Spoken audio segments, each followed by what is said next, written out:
আজকে বানিয়েছি পুডিং। দেখেন কালারটা কেমন হয়েছে, শালার ক্যারামেলটা পুড়েছে। আপনারা একটু সাবধানে বানাবেন, তাই ক্যারামেলটা পুড়বে না। শালার ক্যারামেলটা পুড়ে ফেলে গেছে, এর জন্য কালারটা এমন হয়েছে। কিন্তু ভেতরটা অনেক সুন্দর হয়েছে, একদম সফট, একদম সফট। আমি এভাবে সুন্দরভাবে কেটে নিয়েছি। কিভাবে বানাতে হয় চলেন দেখি। আজকে বানাবো হলো পুডিং। ডিম নিয়ে নিয়েছি, ওই যে ডিম।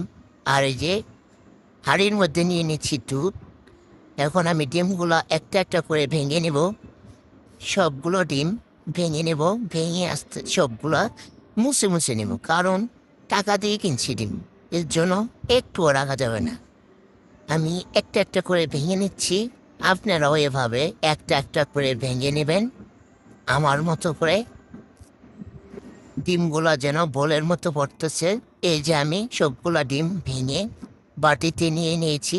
এটাকে একটা চামচ দিয়ে কুটে নেবেন। আমার কাছে তো চামচ ছাড়া বুটিটা নাই, আমি তো আবার গরিব। এই যে শালার ডিম ভাঙ্গে না। একটা একটা করে এভাবে ভেঙে নেবেন। ভেঙে ঘুরতে ঘুরতে ঘুরতে ঘুরতে এভাবে ঘুরবেন ঘুরবেন আমার মতো ঘুরতে, এই যে এভাবে মিক্সড করবেন। শালার মিক্সড হতে চায় না ডিম। এই যে আমি তারপরে অবশেষে এভাবে কুটে বুটে মিক্স করে নিয়েছি। এখন আমি এই কুটানোটা এই দুধের মধ্যে, জাল দেয়া দুধের মধ্যে ঢেলে দেব।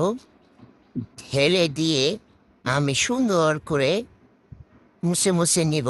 নিয়ে এটাকে মিশাতে থাকবো। আপনারাও আমার মতো এইভাবে সুন্দর করে মিশাবেন। না মিশালে কিন্তু এটা আবার হবে না।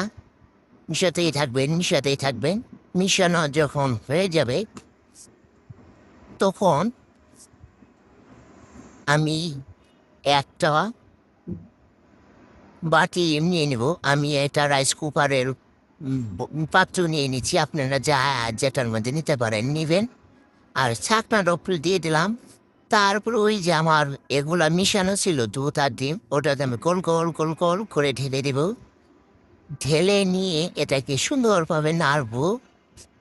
ছাকনার উপর দিয়ে ঘষে নেব। এই যে দেখেন এইভাবে একটুও রাখা যাবে না, কারণ আমি এগুলা টাকা দিয়ে কিনেছি। একটুও রাখবো না। বসতে বসতে সব নিয়ে তারপর আমি একটা হাঁড়ি নিয়ে নিলাম। চুলার উপরে নিয়ে আমি চিনি নিয়ে এগুলা জাল করবো। করে আমি ক্যারামেল বানাবো। মা হচ্ছে না।